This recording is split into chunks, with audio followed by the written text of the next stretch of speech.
Je m'appelle Brandon, j'ai 32 ans, et mes parents ont organisé mes funérailles il y a 12 ans alors que j'étais encore bien vivant. Avant que je ne vous raconte la nuit où je suis rentré dans leur vie avec un avis de saisie à la main, faites-moi savoir d'où vous regardez dans les commentaires ci-dessous. C'était un mardi après-midi, le genre de journée grise et couverte qui fait que la vitre de mon bureau d'angle ressemble à un bouclier contre le monde. Je me tenais près de la fenêtre, regardant le trafic semblable à des fourmis du centre-ville de Chicago. Mon reflet me fixait. Un homme en costume 3 pièces qui coûtait plus cher que ce que mon père gagnait en un an. Je suis le PDG de Nova, une entreprise de logistique technologique qui vient d'entrer en bourse la semaine dernière. Mon visage était en couverture de Forbes. Mon compte en banque ressemblait à un numéro de téléphone. J'avais tout. Le pouvoir, le respect, le contrôle. Mais lorsque mon téléphone a vibré sur le bureau en acajou, ce contrôle s'est brisé en un instant. Je l'ai pris, m'attendant à un message de mon avocat concernant l'acquisition d'un nouvel entrepôt. Au lieu de cela, j'ai vu un nom que je n'avais pas vu depuis plus d'une décennie. Un nom qui appartenait à un fantôme. Maman. Mon pouce a plané au-dessus de l'écran. Mon cœur martelait mes côtes. Une réaction physique que je pensais avoir maîtrisée il y a des années. Le message était court, brutal dans son audace. Rentre à la maison. Dîner d'urgence à 19h. Ne sois pas en retard. Nous devons parler de la famille. J'ai fixé ces mots jusqu'à ce qu'ils deviennent flous. Maison. Elle a utilisé ce mot comme s'il signifiait quelque chose, comme si ce n'était pas un endroit où il m'avait effacé. J'ai déverrouillé mon téléphone et j'ai ouvert un signet enregistré dans mon navigateur privé. C'était une archive numérique de la Gazette d'Oakbrook d'il y a 12 ans. J'ai fait défiler jusqu'à la section nécrologique. C'était là. Flou mais lisible. Brandon Reed, 19 ans, décédé tragiquement. Fils bien-aimé de Reginald et Beatrice Reed, frère de Paxton. Un service privé a eu lieu. Ils avaient enterré un cercueil vide. Ils avaient accepté les plats des voisins. Ils avaient porté du noir et versé des larmes de crocodile. Et maintenant, 12 ans plus tard, parce qu'ils avaient vu mon visage aux informations à côté du mot « milliardaire », j'étais soudainement ressuscité. J'ai ri.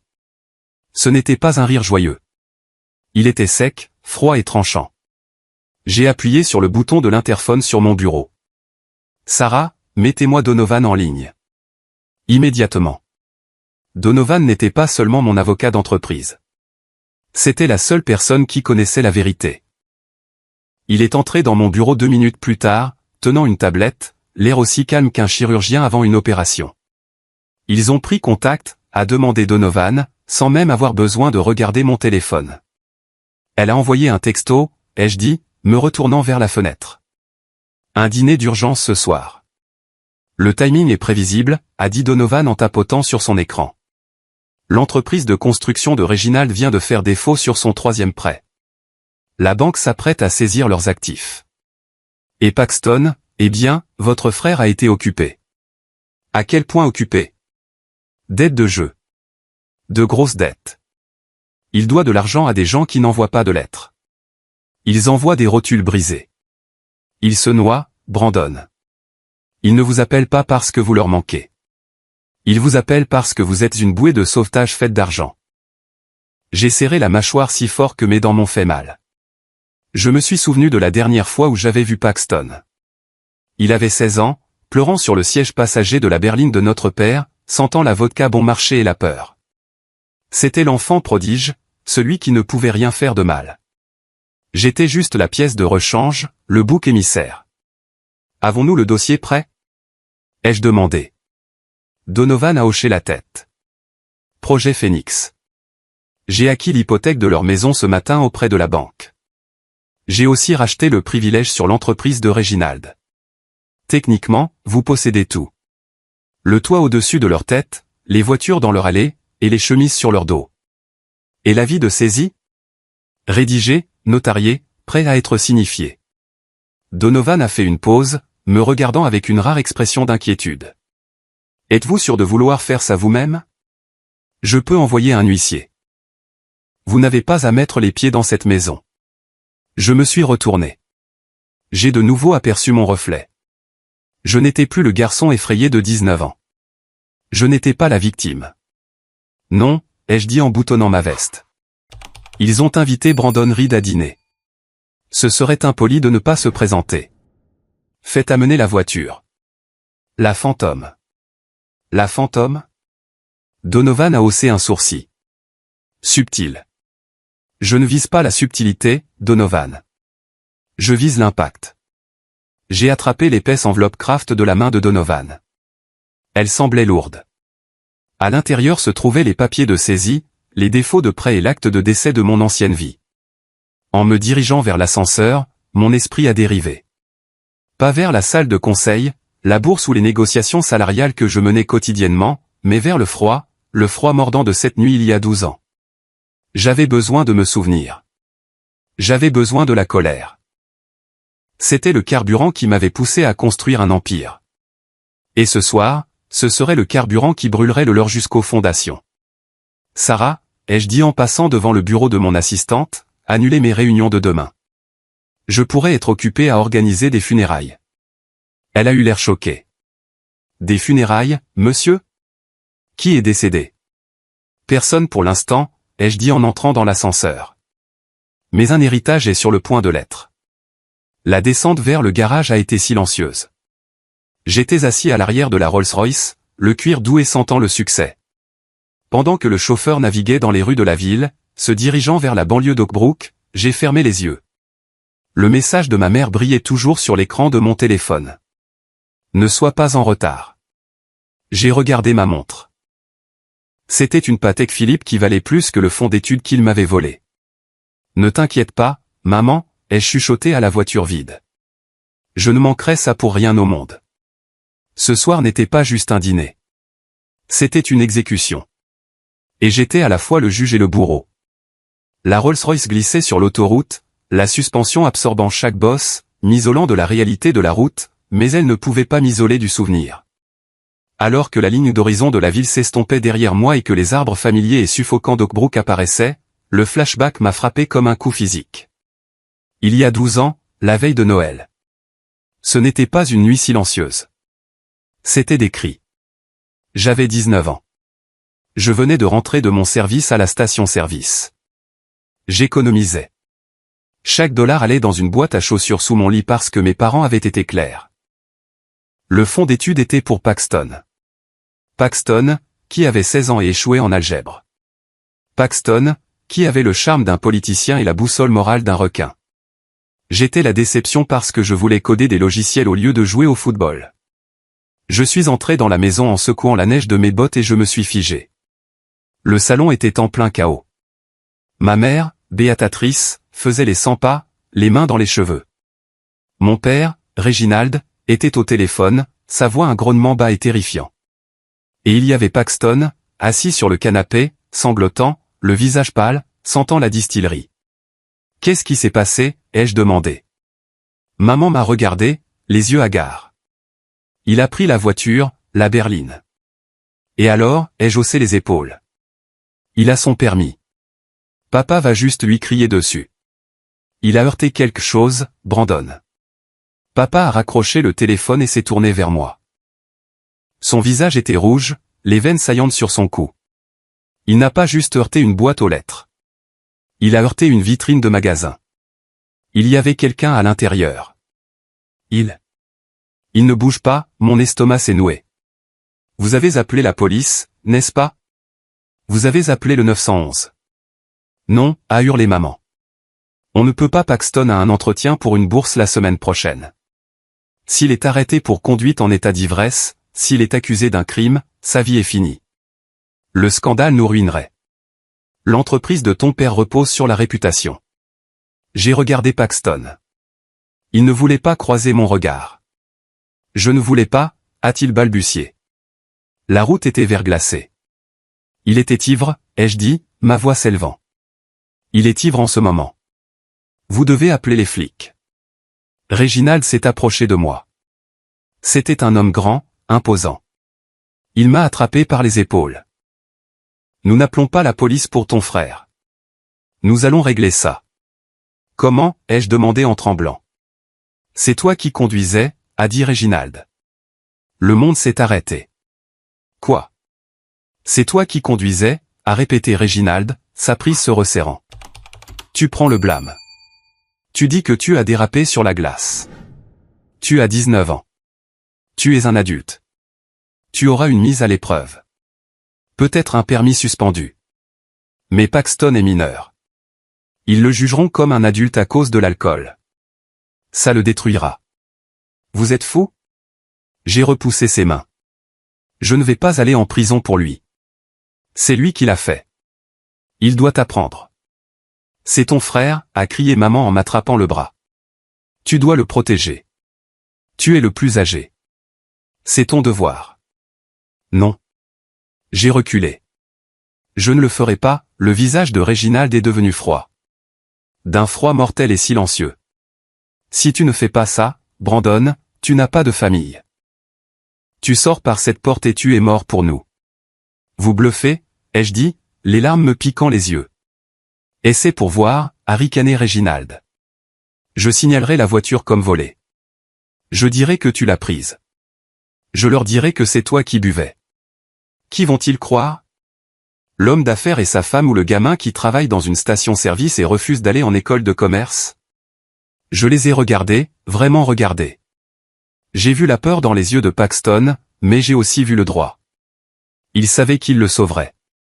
Il savait que j'étais jetable. Je pars, ai-je dit. Et je dirai la vérité si on me le demande. Alors pars, a aboyé Réginald. Mais si tu ouvres la bouche, je dépenserai chaque centime que j'ai pour t'enterrer sous les frais de justice. Je te ruinerai. Tu n'es rien sans nous. J'ai couru à l'étage, attrapant mon sac à dos. Je n'avais pas grand-chose, juste mon ordinateur portable et quelques vêtements. En descendant l'escalier de service, une main a attrapé mon poignet. C'était grand-mère Edith. Elle vivait dans l'appartement attenant, silencieuse comme une souris. Elle était la seule à m'avoir jamais écouté. « Prends ça », a-t-elle chuchoté, en me glissant un billet de 50 $ froissé dans la main. Et puis elle a pressé autre chose. Un petit appareil argenté. Un dictaphone. Je les ai enregistrés, a-t-elle soufflé, les yeux écarquillés de peur. J'ai entendu des cris. Je l'ai allumé. Garde-le en sécurité, Brandon. Ne les laisse pas le trouver.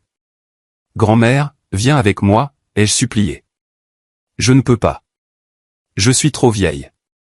Je ne ferai que te ralentir. Va-t'en. Cours, mon enfant, et ne regarde pas en arrière jusqu'à ce que tu sois assez fort pour les combattre. Je suis sorti en courant par la porte de derrière, dans la neige. Je n'ai pas arrêté de courir jusqu'à ce que j'atteigne la gare routière. J'y ai grelotté pendant 6 heures jusqu'à l'arrivée du premier bus pour Chicago. 2 jours plus tard, j'ai vu la nouvelle en ligne. La police avait trouvé la voiture abandonnée dans un ravin à des kilomètres de l'endroit où l'accident s'était réellement produit. Elle avait été incendiée. L'accident au magasin a été signalé comme un délit de fuite avec un véhicule non identifié. Et puis, une semaine plus tard, la nécrologie est apparue. Brandon Reed, décédé. Il ne m'avait pas renié. Il m'avait effacé. Ils ont dit aux voisins que je m'étais enfui et que je m'étais suicidé par honte. Ils ont organisé un service commémoratif. Ils ont enterré une boîte de pierre ou rien du tout, je ne savais pas. Ils ont utilisé ma mort pour susciter la sympathie, pour détourner la communauté de toute rumeur sur le comportement sauvage de Paxton.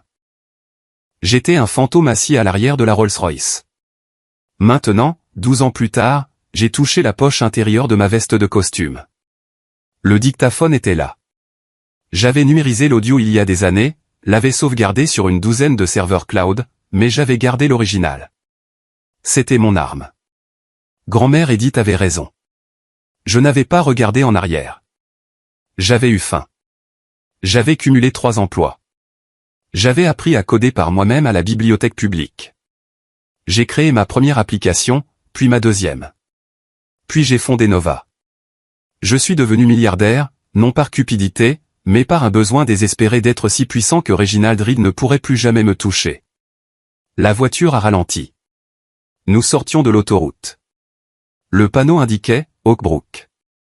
Nous approchons du centre-ville. Voulez-vous aller directement à la résidence? Non, ai-je dit, ma voix stable, bien que mes mains tremblent légèrement. Arrêtez-vous à la banque sur Main Street. J'ai un dernier clou à planter dans le cercueil. J'ai regardé par la fenêtre les rues familières. Elles semblaient plus petites maintenant, plus minables. Ou peut-être que je les avais juste dépassées. Ils pensaient m'avoir enterré. Ils pensaient que le scandale était mort et enterré. Mais les fantômes ont une façon de revenir vous hanter, surtout quand ils ont le meilleur avocat que l'argent puisse acheter. La Rolls-Royce tournait au ralenti tranquillement dans le parking de la First National Bank d'Oakbrook.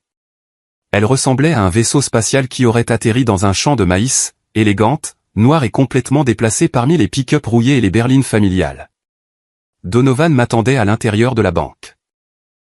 Il avait pris l'avion d'entreprise en avance pour finaliser les formalités. J'ai ajusté ma cravate, pris une grande bouffée d'air climatisé recyclé, et je suis sorti. Le vent m'a frappé. Le même froid mordant d'il y a 12 ans. À l'intérieur, le directeur de la banque, Monsieur Henderson, avait l'air sur le point de s'évanouir. Il transpirait abondamment. Il savait qui j'étais, ou plutôt, il savait qui j'étais devenu. Monsieur Reed, balbutia Henderson en s'essuyant le front avec un mouchoir. C'est inattendu de vous voir vivant. Et ici. Laissez tomber les amabilités, Henderson, ai-je dit en m'asseyant dans le fauteuil en cuir en face de son bureau sans lui serrer la main. Donovan se tenait à côté de moi, posant une mallette sur la table. Mon conseil me dit que les papiers sont prêts. Oui, bien sûr. Henderson a poussé une pile de documents vers moi. L'acquisition du portefeuille de dette appartenant à Reed Construction, et l'hypothèque personnelle de Reginald et Béatrice Reed. Tout est là. J'ai feuilleté les pages. Les chiffres étaient stupéfiants. Mon père, le grand homme d'affaires qui prêchait la responsabilité fiscale, se noyait. Il avait contracté une deuxième et une troisième hypothèque. Il avait mis en gage les actifs de l'entreprise pour payer des dettes personnelles. Où est passé l'argent, ai-je demandé en montrant une série de retraits totalisant plus de 2 millions de dollars au cours des 3 dernières années. Henderson a jeté un regard nerveux à Donovan, puis à moi. Virement de casino, site de jeux en ligne et paiement de règlement. Règlement ? J'ai levé les yeux. À qui ? Diverses personnes, des jeunes femmes, des propriétaires de bars, des gens qui menaçaient d'aller à la presse pour des incidents. Paxton, ai-je dit, ce n'était pas une question. Oui, a chuchoté Henderson. Votre frère a des habitudes coûteuses et un mauvais caractère. Vos parents ont payé pour le garder hors de prison pendant une décennie. Ils ont vidé les comptes de l'entreprise. Ils ont vidé leur retraite. Ils ont même liquidé le trust d'héritage qui avait été créé par votre grand-père. J'ai senti une vague de rage. Ce trust était censé être pour tous les petits-enfants et grand-mère Edith. Et ses comptes ? Henderson a baissé les yeux sur ses chaussures. Ils ont obtenu une procuration sur ses actifs il y a 5 ans. Ont prétendu qu'elle était sénile. Ils ont vidé ses comptes aussi. J'ai refermé le dossier. Le bruit a résonné dans le bureau silencieux comme un coup de feu. Ils avaient tout volé, pas seulement à moi, mais à la seule personne dans cette maison qui avait réellement une âme. C'étaient des vautours qui picoraient les os pour nourrir le parasite qu'était Paxton. Je possède tout maintenant, ai-je demandé, chaque centime. Donovan a confirmé. Vous êtes le créancier principal. Vous pouvez exiger le remboursement des prêts immédiatement. Vous pouvez saisir la maison, les voitures, l'équipement de l'entreprise aujourd'hui. Bien. J'ai signé le document final avec un paraphe. Henderson, vous avez terminé ici, monsieur. Transférez les titres de propriété à Vanguard Holdings, ma société écran, et pas un mot à mes parents que je suis le propriétaire. Pour autant qu'ils sachent, la banque détient toujours la créance. Bien sûr, monsieur Reed. Discrétion absolue. Je suis sorti de la banque. L'air froid semblait un peu moins mordant maintenant. J'avais les munitions maintenant. J'avais besoin du mobile. Je savais pourquoi ils voulaient que je sois là, mais j'avais besoin de les entendre le dire. J'avais besoin de voir le regard dans leurs yeux quand ils essaieraient de me manipuler une dernière fois. De retour dans la voiture, je me suis tourné vers Donovan. Quelle est la situation actuelle de Paxton ? Donovan a vérifié sa tablette. C'est grave. Il doit 350 000 $ à un usurier à Chicago. La date limite est demain. S'il ne paie pas, ils ont promis de lui casser les jambes. C'est pourquoi votre mère vous a envoyé un texto aujourd'hui. Ils ne veulent pas d'une réunion de famille, Brandon. Ils veulent un chèque. Ils veulent que je sauve le monstre qu'ils ont créé, ai-je dit en secouant la tête. Ils m'ont sacrifié pour le protéger et maintenant ils veulent que je paie pour sa survie. C'est une stratégie audacieuse, a noté sèchement Donovan, parier sur le pardon d'un fils mort. Ils ne me croient pas intelligent, ai-je dit en regardant les maisons passer. Nous entrions dans mon ancien quartier maintenant. Ils pensent que je suis toujours le gamin émotif et doux qu'ils ont mis à la porte. Ils pensent qu'ils peuvent me faire culpabiliser. Maman va pleurer. Papa va parler d'héritage et de sang. Ils n'ont aucune idée de qui entre par cette porte. J'ai vérifié l'heure. 18h55, déposez-moi, ai-je dit au chauffeur, et Donovan, vous restez dans la voiture. Donnez-moi 10 minutes à l'intérieur seul. Puis, quand je vous donnerai le signal, quand je vous enverrai un dessert par texto, vous entrez avec les papiers de saisie. Compris, a dit Donovan. Et la police les a en attente. J'ai le sentiment que Paxton ne va pas bien prendre la nouvelle. La voiture a tourné sur Maple Avenue. Les maisons étaient décorées pour Noël. Des Pères Noël gonflables, des lumières scintillantes, des rennes en plastique. C'était une façade de perfection suburbaine. Nous nous sommes arrêtés au numéro 42, ma maison d'enfance. Elle avait l'air fatiguée. La peinture s'écaillait légèrement près des gouttières. La pelouse n'était pas aussi bien entretenue que dans mes souvenirs. Mais il y avait une nouvelle Mercedes dans l'allée, louée sans aucun doute, et une énorme couronne sur la porte. Mon estomac s'est noué, un mélange d'anxiété et d'adrénaline. C'était la maison où j'avais appris à faire du vélo. C'était la maison où j'avais eu mon premier baiser sur le porche. Et c'était la maison où mon père m'avait regardé dans les yeux et m'avait dit que je n'existais pas. Prêt, monsieur, a demandé le chauffeur. J'ai ajusté mes boutons de manchette. J'ai vérifié l'enregistreur dans ma poche une dernière fois. Allons-y, je suis sorti de la voiture. La rue était silencieuse, à l'exception du bourdonnement du moteur de la Rolls-Royce. De l'autre côté de la rue, Madame Gable sortait ses poubelles. Elle s'est figée en voyant la voiture. Puis elle m'a vu. Le sac lui a échappé des mains, déversant des ordures sur la neige. Brandon, a-t-elle haleté, sa voix portant à travers la rue silencieuse. C'est. Oh mon Dieu, je pensais qu'ils avaient dit que tu étais mort. Joyeux Noël, Madame Gable, ai-je lancé, ma voix douce et confiante. Il s'avère que les rumeurs étaient grandement exagérées. Elle s'est signée, me regardant comme si j'étais un démon. Peut-être que je l'étais. J'étais certainement là pour punir les méchants. J'ai remonté l'allée. La neige crissait sous mes chaussures en cuir italienne. Chaque pas semblait lourd, chargé de 12 ans de silence. J'ai atteint la porte d'entrée. Je n'ai pas frappé. Je n'ai pas sonné.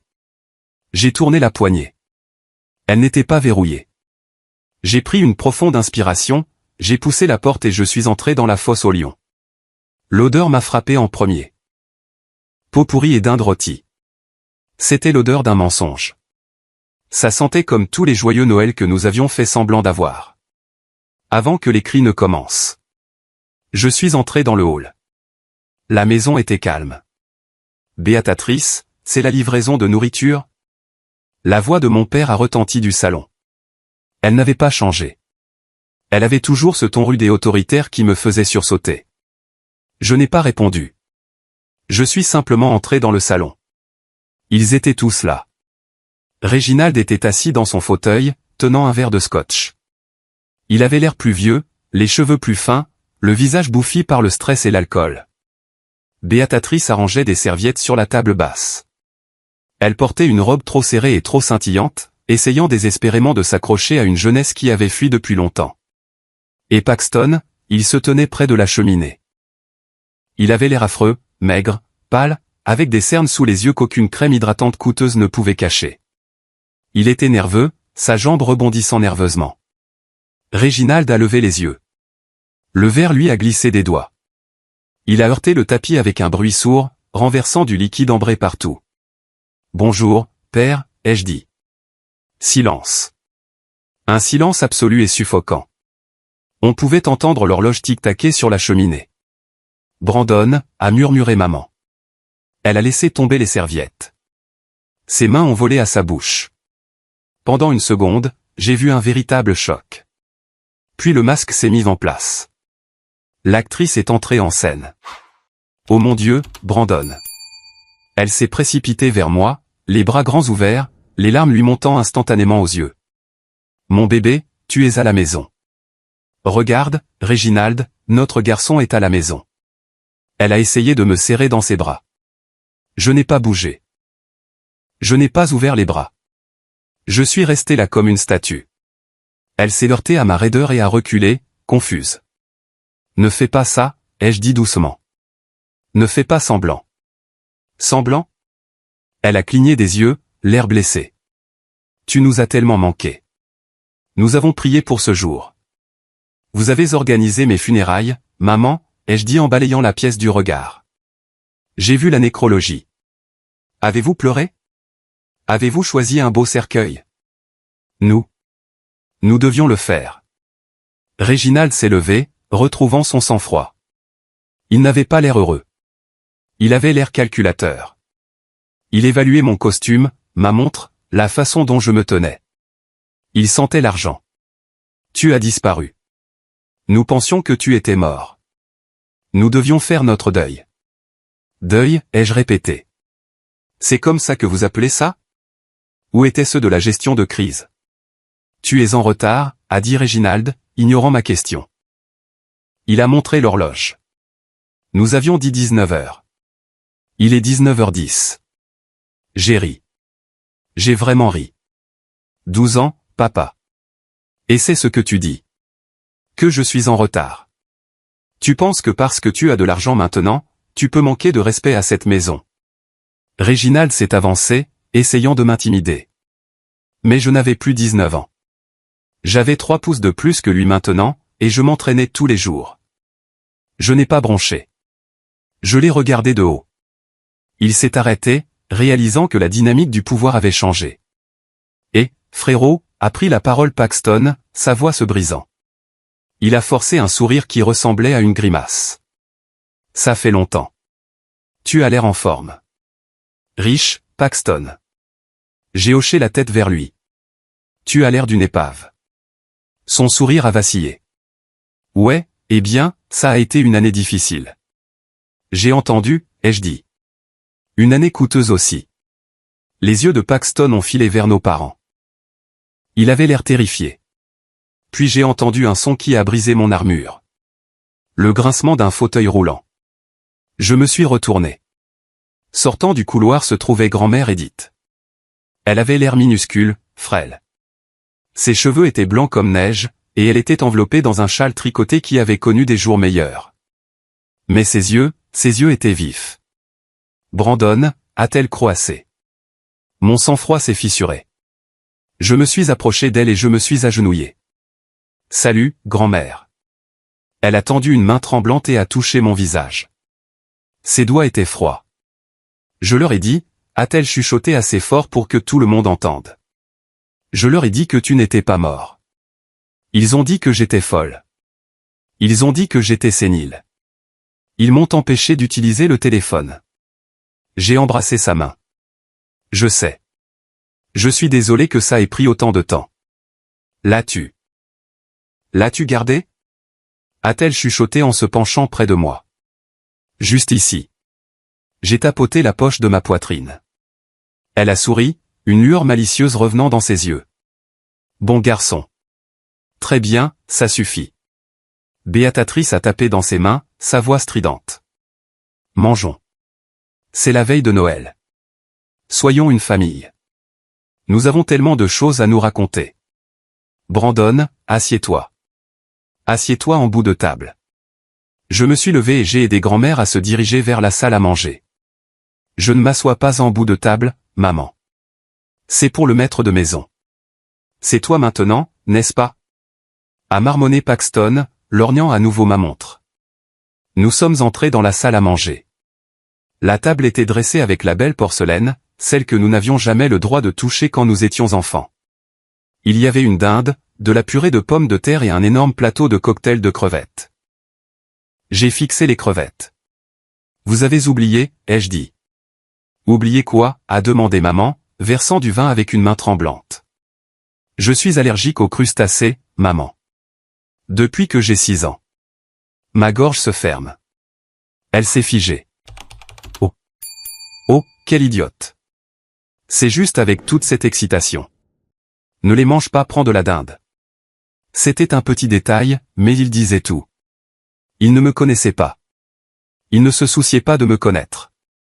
Pour eux, je n'étais pas un fils. J'étais un distributeur de billets qui venait d'entrer par la porte. Je me suis assis. Réginald s'est assis en face de moi. Paxton s'est assis à ma droite, agité comme un toxicomane. Alors, a commencé Réginald, coupant sa dinde avec agressivité. Forbes.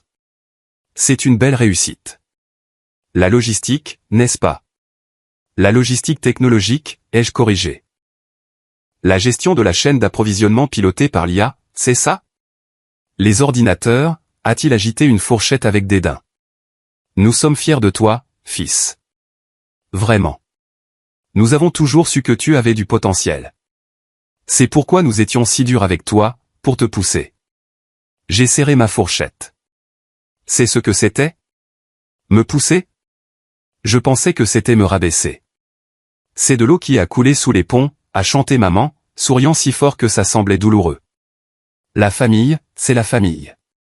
Nous te pardonnons de t'être enfui. Vous me pardonnez, ai-je demandé en posant mon couteau. Eh bien, tu nous as fait beaucoup de peine en partant comme ça, a-t-elle dit. Mais nous sommes prêts à passer outre, surtout maintenant. Nous avons une proposition pour toi, Brandon. Une façon pour toi de vraiment revenir dans le giron, pour assurer l'héritage des Reed. Ça y est. Le discours. Je me suis adossé à ma chaise, croisant les bras. Je vous écoute. L'air dans la pièce était si épais qu'on pouvait s'étouffer. Paxton était pratiquement en train de vibrer, buvant son vin comme si c'était de l'eau. Réginald s'est raclé la gorge, endossant son personnage de négociateur d'affaires. L'entreprise de construction, a commencé Réginald, traverse une phase de transition. Le marché est difficile, mais nous avons des bases solides. Nous avons juste besoin d'une injection de liquidité pour surmonter une petite difficulté.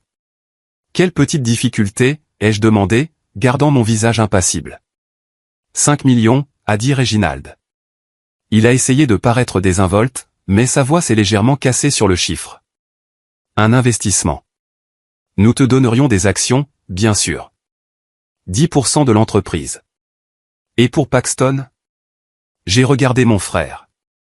Eh bien, a interjeté maman. Paxton a quelques dettes personnelles. Juste un malentendu avec de mauvaises personnes.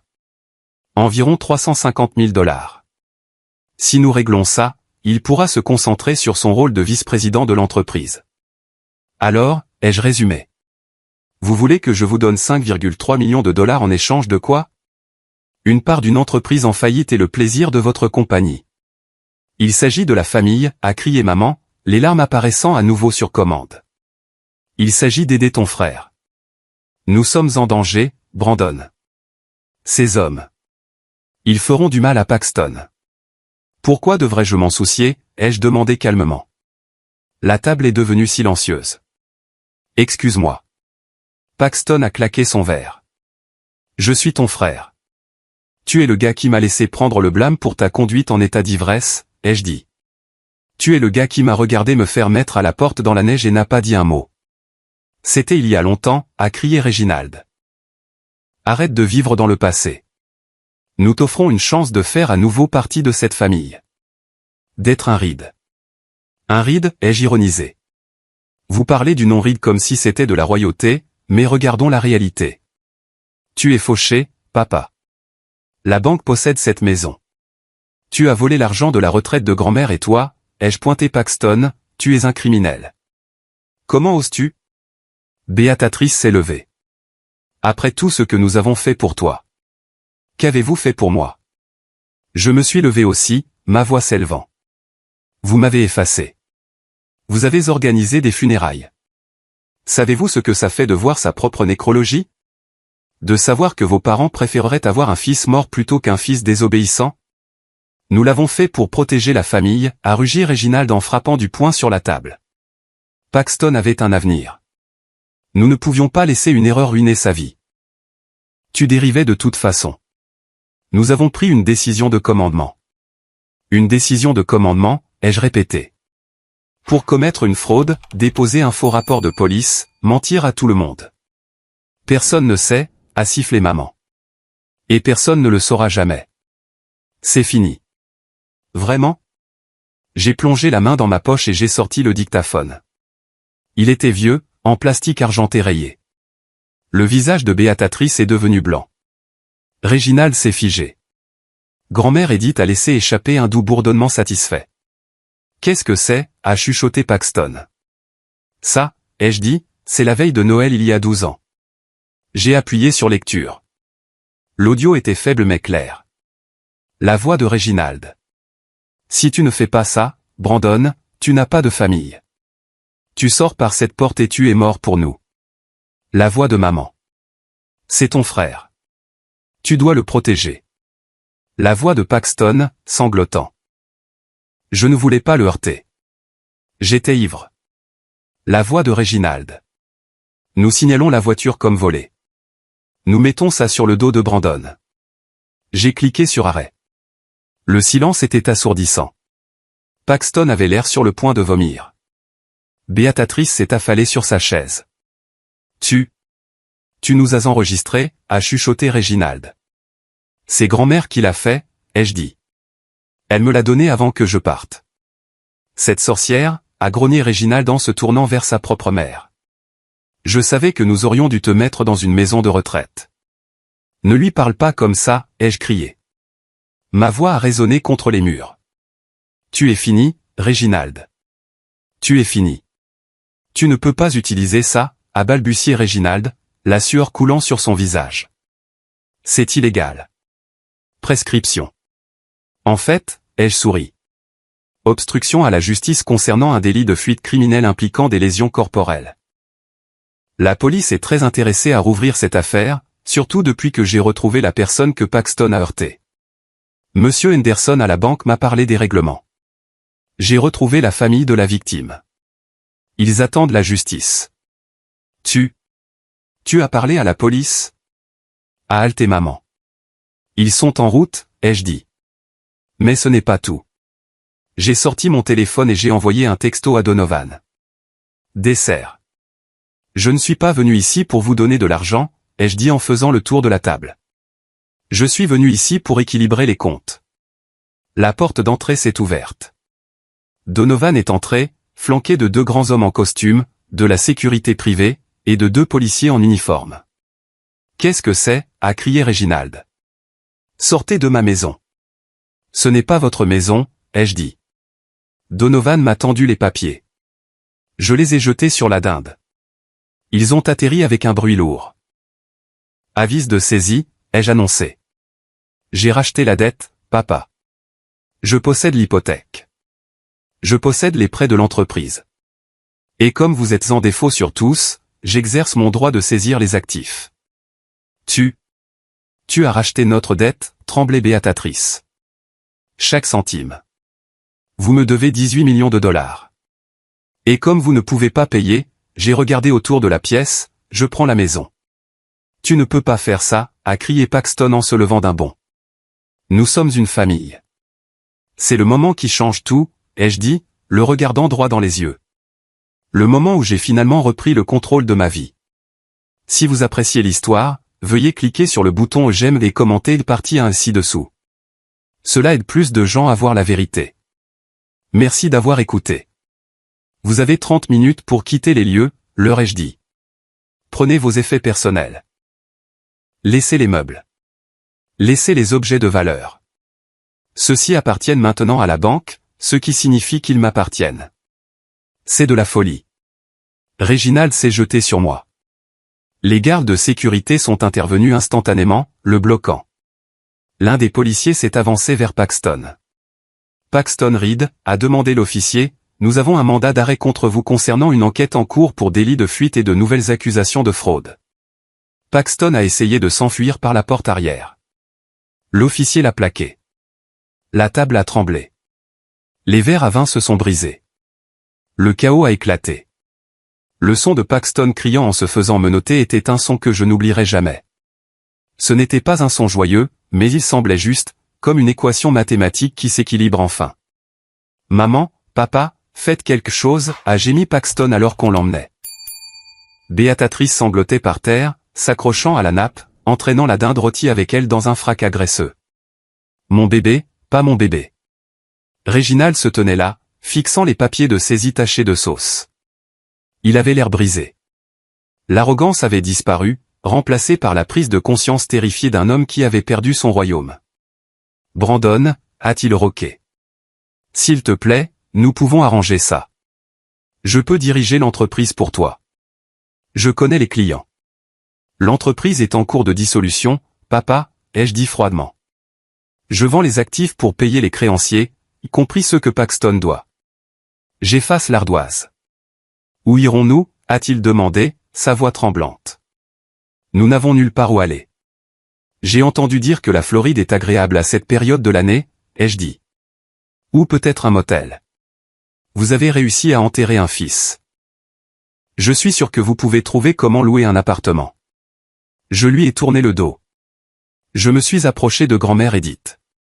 Elle était assise calmement au milieu des décombres de sa famille, un petit sourire aux lèvres. Prête à partir, grand-mère? Ai-je demandé. Je suis prête depuis 12 ans, a-t-elle dit. J'ai fait signe aux gardes de sécurité. Aidez Madame Reed à monter dans la voiture.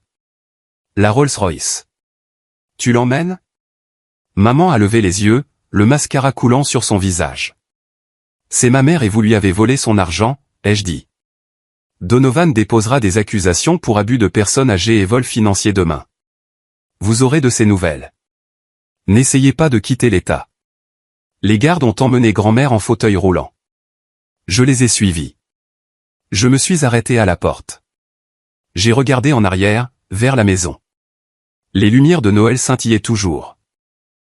Le panneau « Joyeuse fête » était toujours sur le mur, mais les gens à l'intérieur étaient finis. Réginald et Béatatrice étaient laissés seuls dans les ruines de leur dîner, entourés de verres brisés et de la froide réalité de leur choix. Je suis sorti dans la neige. L'air était vif, pur. Madame Gable était toujours debout sur son porche de l'autre côté de la rue, regardant les voitures de police. « Bonne nuit, Madame Gable », ai-je salué. Je suis monté dans la Rolls-Royce. Grand-mère était installée sur la banquette arrière, enveloppée dans une couverture chauffante que j'avais préparée pour elle. « Où allons-nous » a-t-elle demandé alors que la voiture s'éloignait, laissant les gyrophares bleus des voitures de police se refléter sur la neige. « À l'aéroport » ai-je dit en lui prenant la main.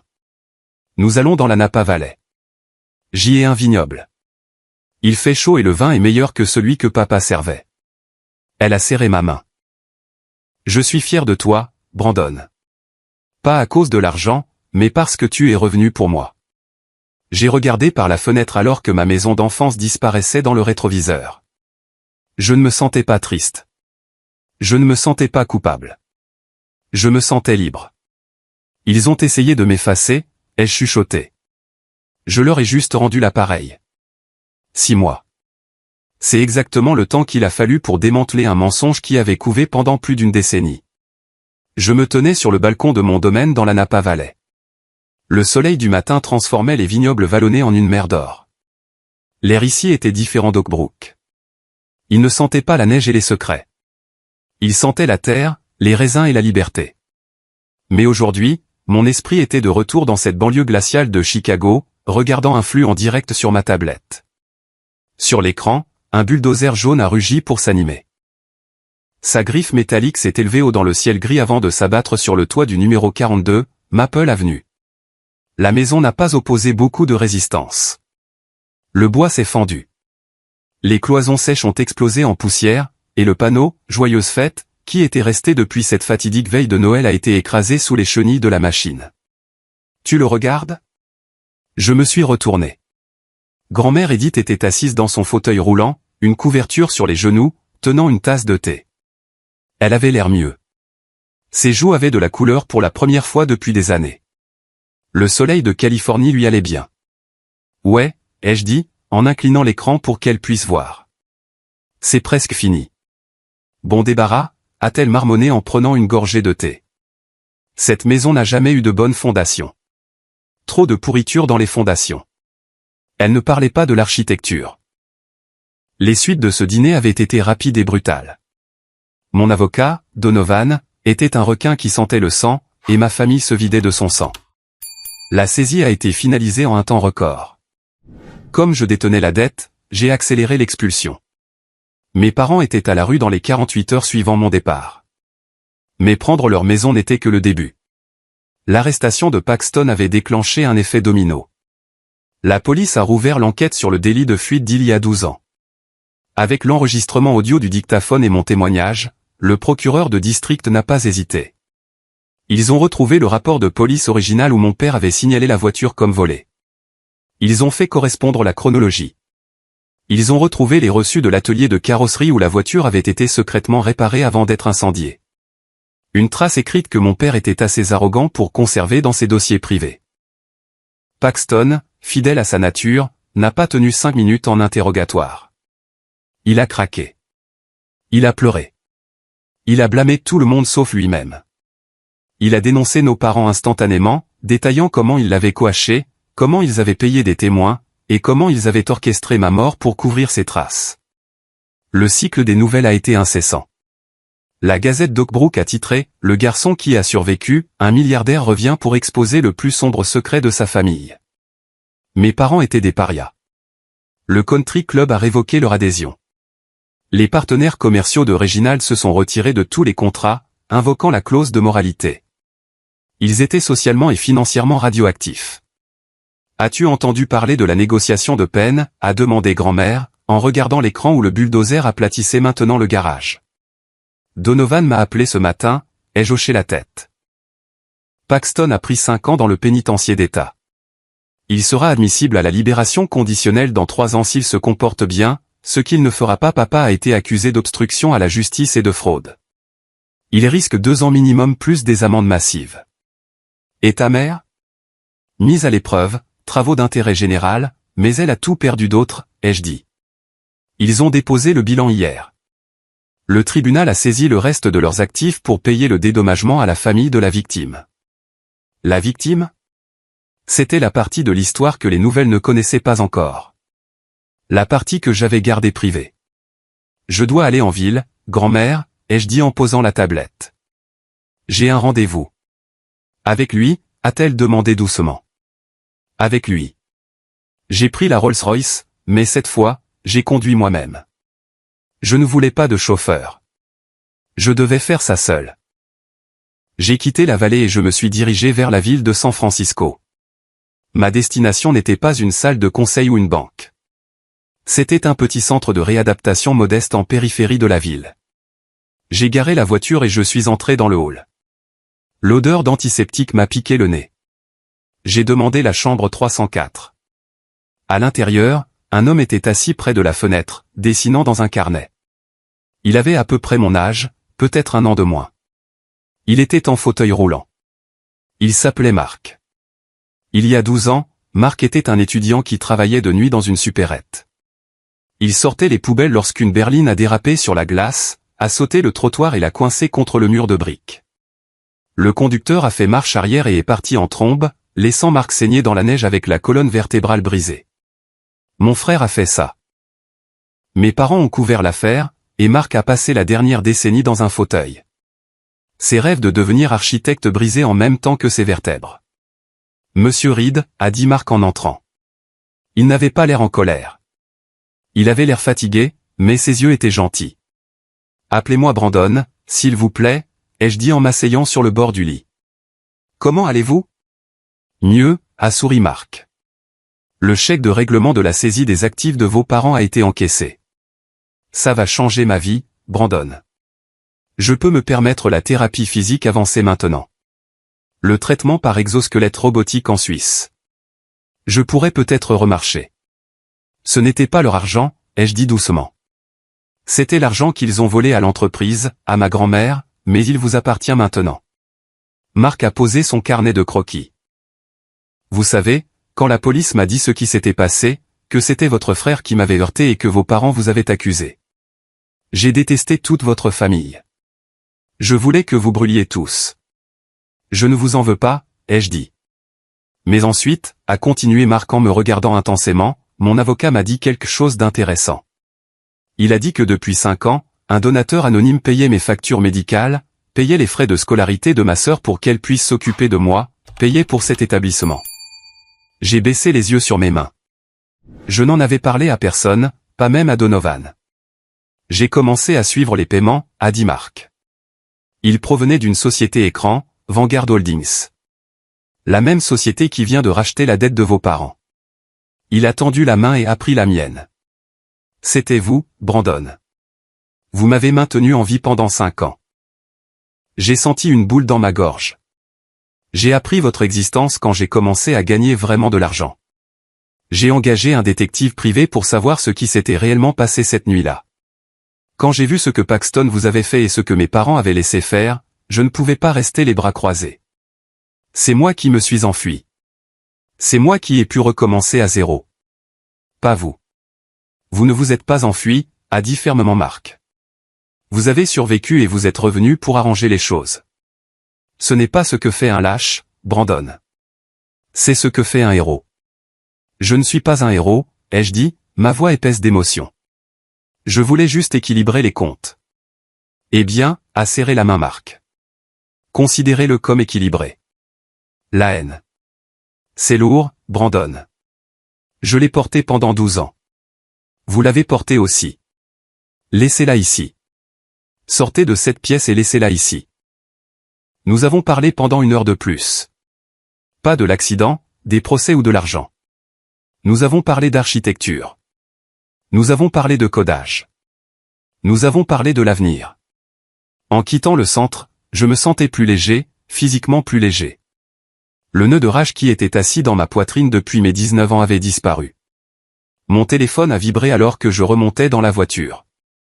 C'était une notification de mon agent immobilier à Oakbrook. Sujet, 42 Maple Avenue. Message, démolition terminée. Le terrain est déblayé. Le transfert de titre à la Fondation pour la jeunesse d'Oakbrook est finalisé. J'ai souri. Je n'avais pas vendu le terrain. Je l'avais donné. Là où se tenait autrefois ma maison d'enfance, un lieu de mensonge et d'exclusion, il y aurait maintenant un centre communautaire pour les adolescents à risque. Des enfants qui avaient été mis à la porte, des enfants qui ne s'intégraient pas, des enfants qui avaient besoin d'un endroit sur où aller lorsque leur propre famille leur faisait défaut. Je suis retourné au vignoble alors que le soleil commençait à se coucher. Le ciel était strié de violet et d'orange. En rentrant à la maison, j'ai trouvé grand-mère Edith sur la terrasse. Mais elle n'était pas seule. Une femme était assise avec elle.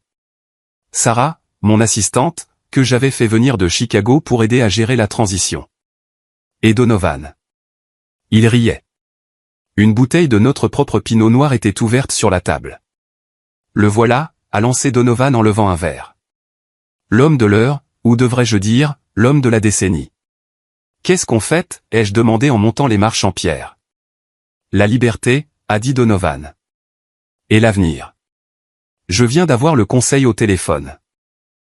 L'action de NovaStream a augmenté de 15% depuis que l'histoire a éclaté. Apparemment, Wall Street adore un PDG qui se bat pour la justice. Je ne l'ai pas fait pour le cours de l'action, ai-je dit en m'asseyant à côté de grand-mère. Nous savons, a souri chaleureusement Sarah. C'est pourquoi les gens adorent ça. Grand-mère Edith m'a tapoté le genou. Ta mère m'a appelé aujourd'hui. Le rire à la table s'est éteint. Vraiment? Je me suis raidi. Comment a-t-elle eu le numéro? Elle a appelé la ligne principale de la cave, a dit grand-mère. Elle pleurait. Elle a dit qu'elle était dans un motel en Floride. Reginald l'a quittée.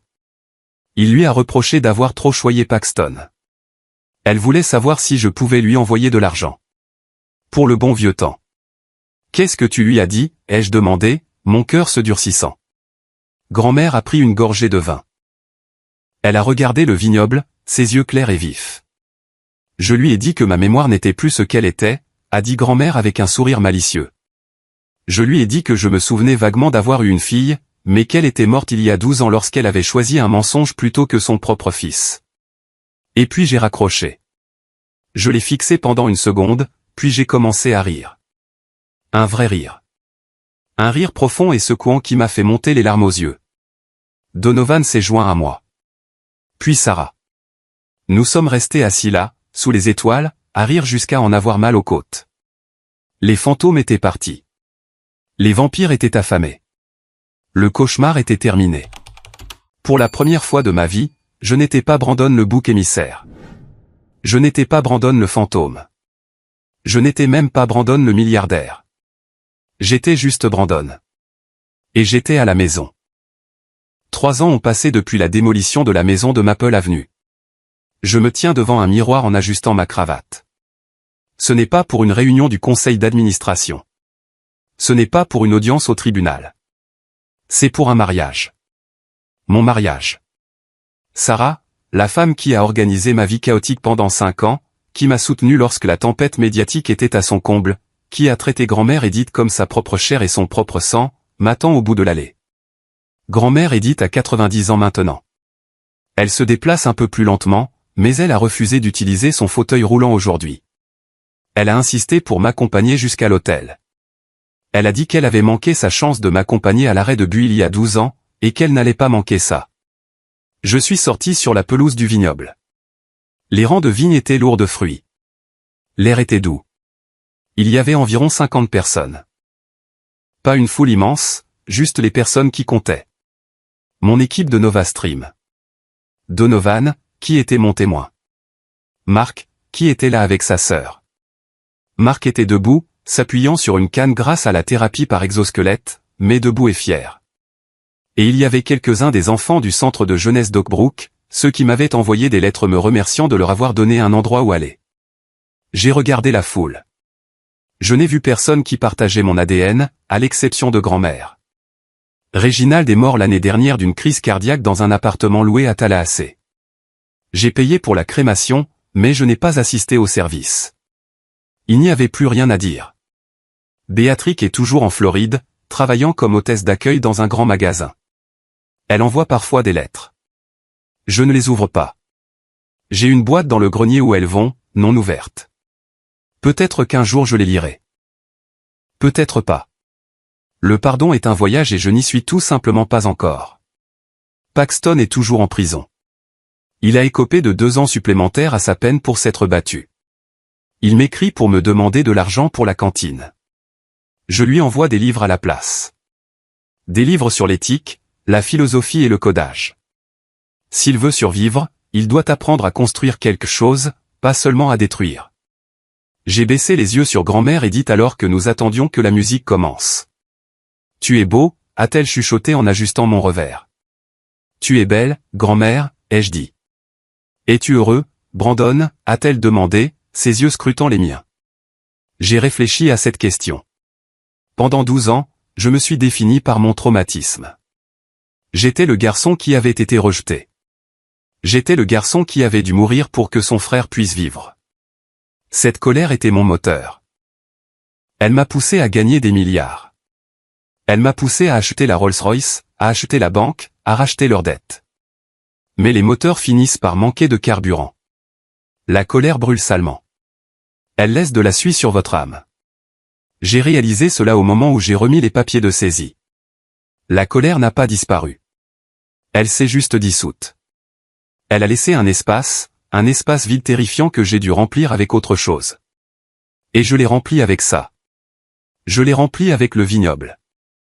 Je l'ai rempli en aidant Marc à remarcher. Je l'ai rempli avec le centre de jeunesse. Je l'ai rempli avec Sarah. Je le suis, ai-je dit à grand-mère. Je suis heureux. Bien.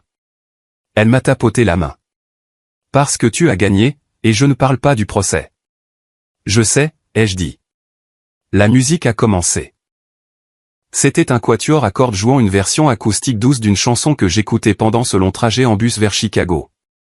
Nous avons commencé à marcher. J'ai regardé les visages des gens qui me souriaient. On dit qu'on ne peut pas choisir sa famille. C'est le plus grand mensonge jamais raconté. La biologie n'est qu'un billet de loterie.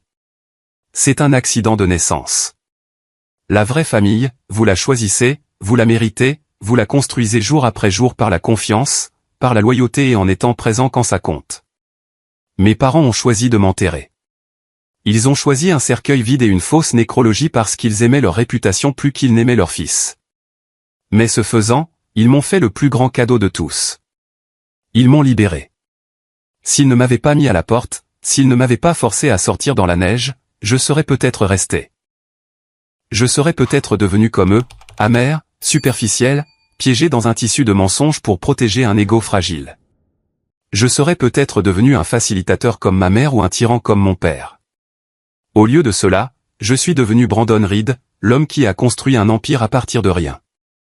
L'homme qui a sauvé sa grand-mère, l'homme qui a transformé une maison des horreurs en un sanctuaire pour les enfants perdus. J'ai atteint l'autel. Sarah s'est tournée pour me regarder, ses yeux brillants. J'ai pris ses mains. Elles étaient chaudes. J'ai pensé au froid de cette veille de Noël une dernière fois. J'ai laissé le souvenir m'envahir, glacial et vif. Et puis je l'ai laissé partir. J'ai expiré et le froid a quitté mon corps, remplacé par la chaleur du soleil de Californie et de la femme que j'aimais. Mes parents m'ont déclaré mort. Et d'une certaine manière, ils avaient raison. Le garçon qu'ils connaissaient est mort cette nuit-là. Mais l'homme qui se tient ici aujourd'hui n'a jamais été aussi vivant. Waouh, c'était émouvant à raconter. Merci d'être resté avec moi jusqu'à la toute fin de ce voyage. S'il y a une chose que je veux que vous reteniez de mon histoire, c'est celle-ci, votre valeur n'est pas définie par la façon dont votre famille vous traite. Beaucoup d'entre nous s'accrochent à des relations toxiques parce qu'on nous apprend que le sang est plus épais que l'eau. Nous tolérons les abus, la manipulation et le manque de respect parce que nous avons peur d'être seuls. Mes parents m'ont littéralement traité comme si j'étais mort pour protéger leur image. Et pendant des années, j'ai laissé cette douleur me définir. Mais au moment où j'ai réalisé que j'avais le pouvoir, non seulement le pouvoir financier, mais le pouvoir émotionnel de partir et de construire ma propre vie, c'est à ce moment-là que je suis vraiment devenu libre. Le succès est la meilleure des vengeances. Oui. Mais la paix est la victoire ultime. Vous n'avez pas besoin d'être milliardaire pour trouver cette paix. Vous avez juste besoin d'être assez courageux pour couper les ancres qui vous tirent vers le bas. Même si ces ancres s'appellent maman et papa. N'oubliez pas d'aimer et de vous abonner pour plus d'histoires de vérité et de justice.